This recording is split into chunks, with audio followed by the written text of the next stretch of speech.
Bonjour à tous et bienvenue à Catch Club. On se retrouve pour résultat de Raw du 3 juin 2024 et hier soir on avait plein de gros matchs qui étaient annoncés, notamment Bron Breakker contre Ricochet, Sheamus contre Ludwig Kaiser ou encore Rey Mysterio contre Damian Priest lors du main event.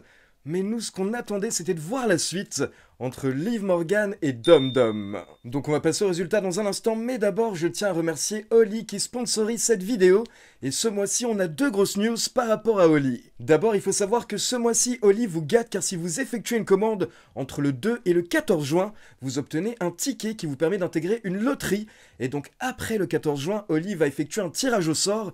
Il y aura 10 personnes qui seront tirées au sort et ces 10 personnes vont remporter un voyage en Thaïlande d'une valeur de 2500 €. Et en plus, ce mois-ci, Oli a sorti 3 nouveaux goûts Oli Energy Cocktail. Vous avez les goûts Mojito, Daiquiri et Caipirinha. Donc c'est le moment de commander, et surtout comme je l'ai dit, du 2 au 14 juin pour participer au concours pour remporter un voyage en Thaïlande. Donc comme d'habitude, je vous laisse mon lien affilié et mes codes promo dans la description.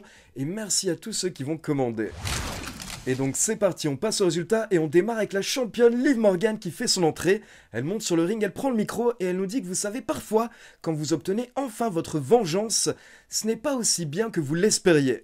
Mais là, ce n'est pas du tout le cas, elle est ravie. Car elle nous dit qu'elle s'est débarrassée de Mamie, puis elle est devenue championne, puis elle a envoyé Becky Lynch à la retraite.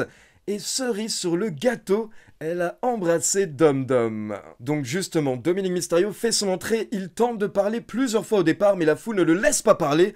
Puis enfin, une fois qu'il est sur le ring, il peut parler. Et là, il dit à Liv Morgan, je ne sais pas à quoi tu joues, mais sache que Mamie ne va pas jouer à ton jeu. Et quand Mamie va revenir, elle va te tuer. Et là, Liv Morgan répond que c'est vrai, Rhea Ripley va sûrement la tuer, mais elle va sûrement également tuer Dominic quand elle sera de retour. Mais Liv Morgan promet à Dum Dum que ça vaudra le coup, et elle demande à Dum Dum pourquoi est-ce qu'il se ment à lui-même. Et là, elle se rapproche de lui, elle le bloque dans le coin du ring, et elle dit qu'elle était sérieuse quand elle a dit qu'elle va tout prendre à Rhea Ripley, y compris Dominic Mysterio. Et là, elle commence à le caresser, elle était vraiment en mode séduction. Mais vous avez Finn Balor qui intervient, Finn Balor le bon pote, qui veut éviter que Dum Dum soit dans la merde, donc il intervient et il les sépare. Finn Balor, c'est le bon bro, quand t'es en soirée, t'es un petit peu bourré, tu sais que tu vas faire une connerie. Non, t'as Finn qui est là, il va te sauver. Donc là, il dit à Liv Morgan, Dum Dum ne veut rien avoir avec toi. Et d'ailleurs, aucun des membres de Judgment Day ne veut avoir quoi que ce soit avec toi, donc quitte le ring. Et là, Liv Morgan dit, ok, je peux quitter le ring, mais qu'est-ce qui se passe si Dum Dum ne souhaite pas que je quitte le ring? Et là, on peut voir Dum Dum qui hésite un petit peu, mais au final, Liv Morgan ne veut pas lui causer de problème, donc elle quitte le ring. Mais au passage, elle lui caresse encore une fois les cheveux. Donc clairement, il se passe quelque chose entre les deux, et je pense que vous l'avez capté pendant le segment. Dum Dum fait comme si de rien n'était, mais en même temps, il a l'air quand même clairement attiré par Liv Morgan, et c'est compréhensible. On enchaîne avec une petite promo de Sheamus et directement derrière on a Sheamus contre Ludwig Kaiser. Il faut savoir que Sheamus avait un genou blessé et justement Ludwig Kaiser s'est acharné sur son genou pendant tout le match. Ce qui fait qu'à un moment l'arbitre est intervenu et il voulait arrêter le match, mais Sheamus l'en a empêché. Et là pendant un moment vous avez même Sheamus qui a repris le dessus, mais quelques instants plus tard, Ludwig Kaiser le fait tomber des cordes. Encore une fois il s'en prend à sa jambe et derrière il enchaîne avec un roll-up pour la victoire. Donc énorme victoire de Ludwig Kaiser hier soir à Raw. Il a battu Sheamus clean. Et pour info, après le match, on a eu un nouveau QR code qui nous a mené vers plein de nouveaux indices hier soir, notamment une photo où on pouvait voir les présentateurs de Raw Talk, le talk show qui a lieu après Raw. Et justement, lors de Raw Talk, on a eu le droit à une vidéo, un message de Uncle Howdy. Et en gros, dans la plupart des indices hier soir, il y avait un message qui ressortait. Il y a un massacre qui arrive, donc cours et cache-toi. Et à côté de ça, encore une fois, hier, dans le lien d'un des indices, vous aviez la date du 17 juin qui apparaît. Et je rappelle que, comme je vous l'avais expliqué, le 17 juin, ce sera un épisode de Raw, le Raw après Clash at the Castle. Donc peut-être justement le retour de Bo Dallas et son clan le 17 juin.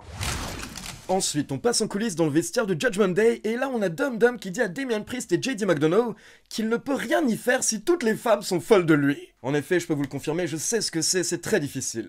Mais là, Finn Balor répond à Dum Dum que le problème justement c'est qu'il n'a rien fait quand il était en face de Liv Morgan, et là il est en train de jouer avec le feu. Donc justement, Damian Priest qui venait d'arriver demande des explications à Dum Dum, mais là Finn Balor dit que c'est bon, il n'y a pas besoin d'explications, en fait il sait expliquer. Mais là Damian Priest insiste et il demande si c'est réellement bon, et surtout si Mamie pense que c'est bon. Et là, Dum Dum répond en disant qu'en fait, il laisse de l'espace un petit peu actuellement à Mamie, mais tout va bien entre eux. Donc bon, Damien Priest accepte la réponse, et au final, derrière, il nous rappelle que ce soir, il affronte Rey Mysterio lors du main event. Et ce soir, c'est une bonne occasion pour rappeler à tout le monde que c'est Judgment Day qui dirige le show. Puis dans un autre coin des vestiaires, on retrouve Ricochet qui reçoit la visite de Ilya Dragunov. Les deux discutent un petit peu, et Ricochet dit qu'ils pourront finir leur rivalité une fois que Ricochet d'abord aura affronté Bron Breakker ce soir. Du coup, Ilya Dragunov lui souhaite bonne chance. Puis on enchaîne avec Dragon Lee contre Finn Balor, mais forcément, comme vous pouvez l'imaginer, on a eu des interventions pendant le match, notamment JD McDonough, mais également Carlito, qui, je le rappelle, tente de se rapprocher de Judgment Day pour avoir leur aide contre la LWO. Donc justement, Carlito et JD McDonough sont intervenus, ce qui fait que quand Dragon Lee s'est débarrassé d'eux, il est remonté dans le ring.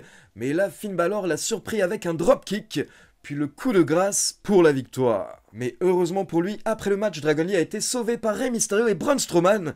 Et là, Strowman a mis une bonne fessée à JD McDonough, Finn Balor et Carlito, jusqu'à ce qu'ils prennent la fuite. Et donc direct derrière, on retrouve Judgment Day en coulisses, et on a Damien Priest qui dit à JD McDonough qu'il était censé s'occuper du problème Braun Strowman, mais apparemment ce n'est pas fait. Donc là, Damien Priest tourne son attention vers Carlito, et il dit que si Carlito veut prouver ce qu'il vaut à Judgment Day, alors il va aller voir Adam Pearce pour demander un match face à Braun Strowman. Et là, les membres de Judgment Day s'en vont, on peut voir que Carlito n'est pas rassuré, mais là, vous avez R-Truth qui le rejoint, et il lui dit « Tu sais, je comprends, mais malgré tout, mes meilleurs souvenirs de ma carrière étaient quand j'étais membre de Judgment Day. » Sauf que là, vous avez The Miz qui débarque et il ne comprend pas. Il dit à Truth que maintenant ils sont champions par équipe, et pourtant il est encore dans son délire de Judgment Day. Donc The Miz conseille à Truth d'oublier tout ça parce qu'il est obsédé par le Judgment Day. Puis on enchaîne avec le champion intercontinental Sami Zayn qui fait son entrée, et directement il prend le micro, car il veut que Chad Gable le rejoigne dans le ring. Mais à la place, vous avez les membres de la Alpha Academy qui font leur entrée, Maxine, Akira Tozawa et Otis, et Maxine nous lit un mot où elle explique que Chad Gable ne va pas venir, car il juge que Sami Zayn n'en vaut pas la peine, il ne va pas perdre son temps, il ne va pas se déplacer pour quelqu'un comme Sami Zayn. Et donc au final, encore une fois, vous avez Sami Zayn qui a tenté de réveiller les membres de la Alpha Academy, mais pendant ce temps, au final, Chad Gable est sorti de nulle part et il a attaqué Sami Zayn. Puis à un moment, il a tenu Sami Zayn pour que Otis le frappe, mais là, Otis a refusé. Donc Chad Gable a lâché Sami Zayn et là, encore une fois, il a giflé Otis.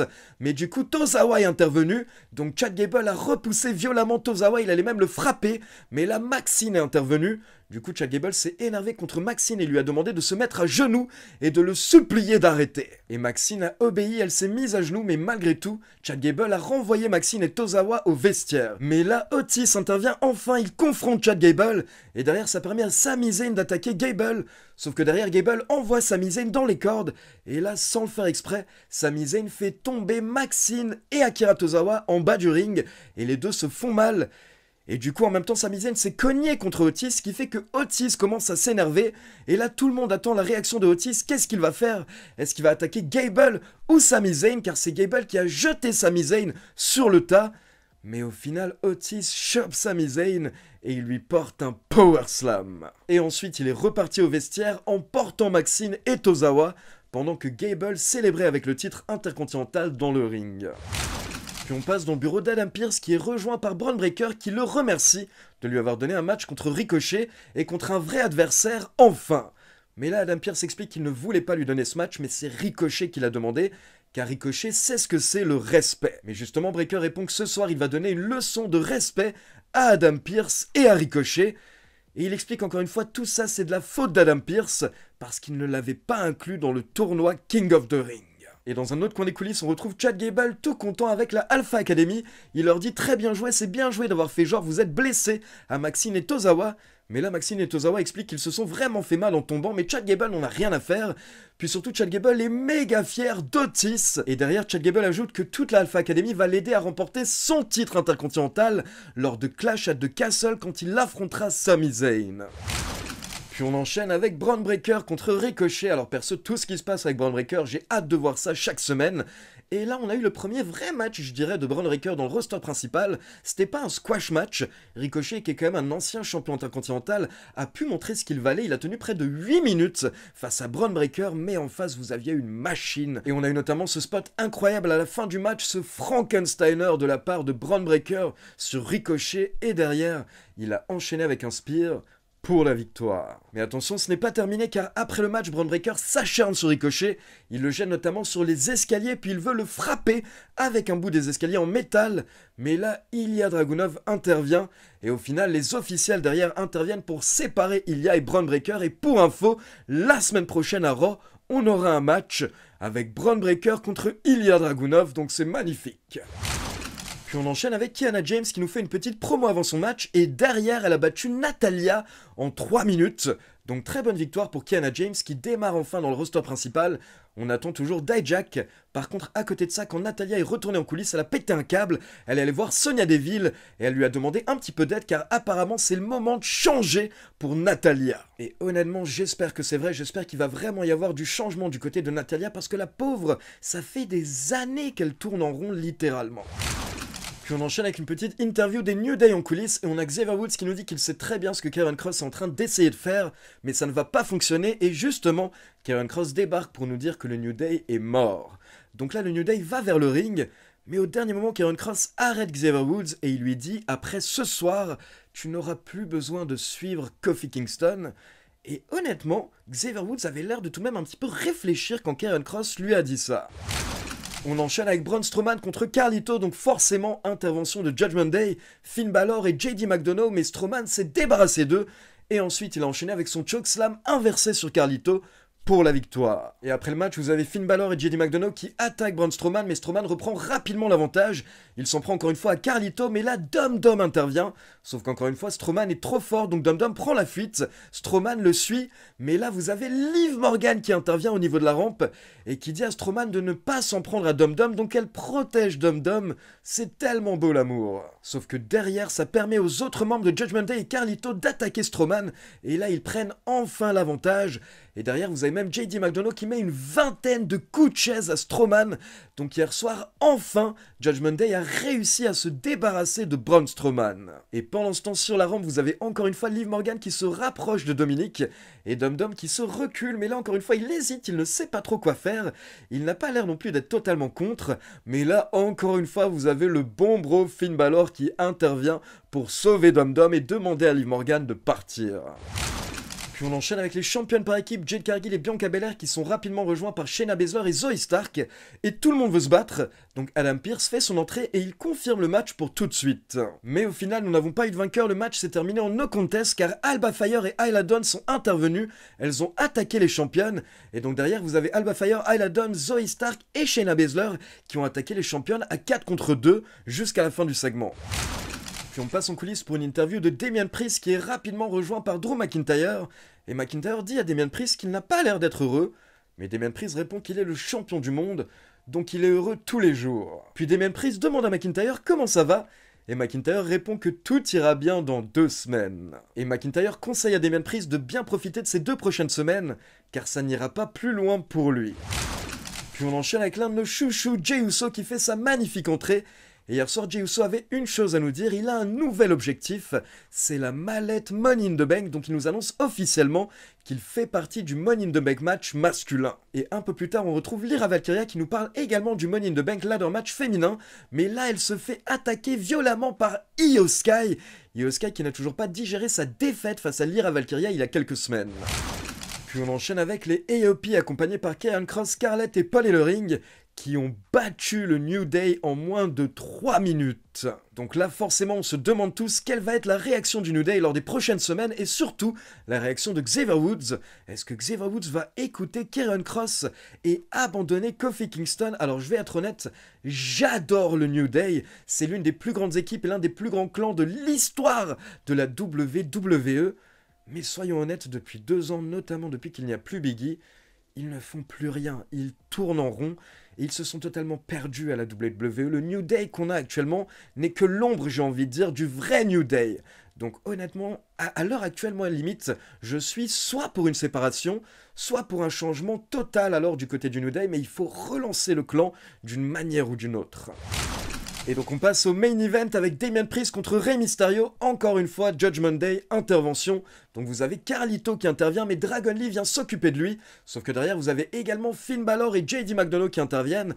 Donc Rey Mysterio saute sur tout le monde pour mettre tout le monde KO. Mais derrière, quand il remonte dans le ring, Damian Priest le surprend et il lui porte son chokeslam pour la victoire. Mais directement après le match, vous avez Drew McIntyre qui attaque Damien Priest et qui lui porte son Future Shock DDT. Et attention, ce n'est pas terminé, il veut continuer. Donc là, McIntyre se relève, mais les autres membres de Judgment Day tentent d'intervenir, sauf que McIntyre se débarrasse d'eux. Puis il sort à l'extérieur du ring et il commence à débarrasser tout ce qu'il y a sur la table des commentateurs. Mais quand il se retourne, Damien Priest chope McIntyre, il le surprend et il le fait passer à travers la table des commentateurs avec un chokeslam. Donc à la fin du show, on a Damien Priest, le champion, en train de célébrer avec Judgment Day. Et donc on enchaîne directement avec nos avis par rapport au show et on démarre avec Pierre. Aujourd'hui, pour le bien de tous, je vais pas parler de Liv Morgan parce que dès que je l'entends rigoler, j'ai des boutons l'autre. Par contre, je trouve ça super intéressant ce qui se passe autour d'elle et le Judgment Day. Et je dois avouer que Dom Dom est un petit chanceux. Cette feud entre Ludwig Kaiser et Sheamus me plaît. Ludwig Kaiser est détestable et Sheamus reprend sa shape, c'est incroyable. J'ai hâte de les voir s'affronter peut-être à Clash at the Castle. Mesdames et messieurs, bonjour, vous avez bien pris place dans le Chouchou Strowman Express à destination de Perpignan. Non, comment ça Perpignan? Mi, je vais à Dunkerque, hein. Braun Strowman est de plus en plus présent lors des shows. C'est devenu un vigile, le mec. Rey Mysterio l'a appelé pour sauver son copain Dragon Lee. Par contre, quand Braun s'est fait attaquer après son match contre Carlito, Rey Mysterio, il était introuvable. Sûrement en train de faire des tractions dans les vestiaires. Je le répète, la storyline Alpha Academy Sami Zayn, c'est ce que je préfère à Monday Night Raw. Ne pas savoir comment va réagir Otis chaque semaine, c'est trop bien. Pour faire une ref à Star Wars, il me fait un petit peu penser à Anakin, perturbé entre le côté lumineux et le côté obscur. Et pour l'instant, Chad Gable est le Palpatine de l'histoire. La deuxième chose que je préfère à Monday Night Raw, c'est tout ce qui se passe autour de Ricochet, Ilya Dragunov et l'incroyable Braun Breaker. Son Frankensteiner du haut de la troisième corde, c'était légendaire. Pour quelqu'un de son gabarit, je trouve ça vraiment incroyable. Et dire qu'à ses débuts, Braun Breaker, je l'ai comparé à Ryback. Je suis désolé, Braun Breaker, j'espère que tu m'en voudras pas trop. Kiana James contre Natalia, non ça j'ai rien à dire là-dessus, je m'en fous. Alba Fire et Isla Dawn qui viennent attaquer les championnes par équipe, c'est trop bien. Ça fait des mois qu'elles sont perdues dans les abysses de la WWE et je ne me demandais qu'une chose, c'est où elles étaient. Tout ce qui se passe autour d'elles, Zoe Stark, Shayna Baszler, Sonya Deville, j'adore ces 5 catcheuses et j'aimerais beaucoup un clan avec les 5. Pour moi ça n'arrivera pas, c'est juste pour donner un match pour le titre à Alba Fire et Isla Dawn. À Clash at the Castle bien sûr parce que c'est pas loin de chez elles. Voilà, sinon semaine après semaine, je perds de plus en plus espoir de voir Drew McIntyre remporter le titre à Clash at the Castle. On ne voit plus trop CM Punk ces derniers temps, donc je me dis qu'il va sûrement faire son retour à Clash at the Castle pour coûter le titre à Drew McIntyre. Faites pas ça s'il vous plaît, donnez le titre à Drew. Merci Ali, à la prochaine, merci à tous et vive le catch. Alors on est d'accord, il y a plein de choses positives lors de Raw. Déjà ce qui se passe entre Dom Dom, Judgment Day et Liv Morgan, moi je suis à fond dedans et j'ai vraiment hâte de voir la suite. Est-ce que Dom Dom est vraiment en train de se foutre de notre gueule? Est-ce que secrètement il est avec Liv Morgan? Ou est-ce qu'il va y avoir un twist et en fait c'est un autre membre de Judgment Day qui est en fait secrètement en couple avec Liv Morgan? Peut-être pourquoi pas Finn Balor, et c'est pour ça qu'il intervient à chaque fois pour séparer Balor et Liv Morgan. Mais là j'invente des choses, je ne sais pas ce qui va se passer, je balance des théories comme ça au hasard. À côté de ça, en effet, ce qui se passe avec la Alpha Academy, c'est passionnant, et on a tous hâte de voir le moment où Otis va enfin péter un câble et s'en prendre à Chad Gable. Est-ce que ça va avoir lieu à Clash at the Castle? Peut-être, qui sait. Braun Breaker, comme vous le savez, j'adore ça, il continue sa destruction. Là, il a détruit Ricochet, et la semaine prochaine, on a Braun contre Ilya Dragunov, donc ça, c'est magnifique. Et pour finir, la rivalité entre McIntyre et Damien Priest, j'apprécie beaucoup, car comme je l'ai expliqué ces dernières semaines, pour moi, là, vraiment, Priest est en train d'atteindre un autre niveau, et quand il se retrouve face à face avec McIntyre, il a totalement l'air d'être à sa place, il a enfin l'air d'être un vrai main eventer, donc pour moi, ça se passe très bien pour Priest. Mais j'avoue qu'à la base, je pensais quand même plutôt voir McIntyre remporter son match en Écosse, donc remporter le titre. Mais je suis comme Pierre, je me demande si CM Punk va intervenir et coûter la victoire justement à McIntyre à Clash at the Castle. Donc n'hésitez pas à nous dire ce que vous en pensez dans les commentaires. Et je le rappelle, pour tous ceux qui veulent effectuer une commande Oli, je vous laisse mon lien affilié et mes codes promo dans la description. Donc voilà, c'est tout pour les résultats de Raw. Maintenant, comme d'habitude, c'est à vous. N'hésitez pas à me laisser vos avis dans les commentaires. Et comme d'habitude, n'oubliez pas de liker la vidéo, de vous abonner à la chaîne et de cliquer sur la petite cloche pour être informé de la sortie des prochaines vidéos. Ciao tout le monde!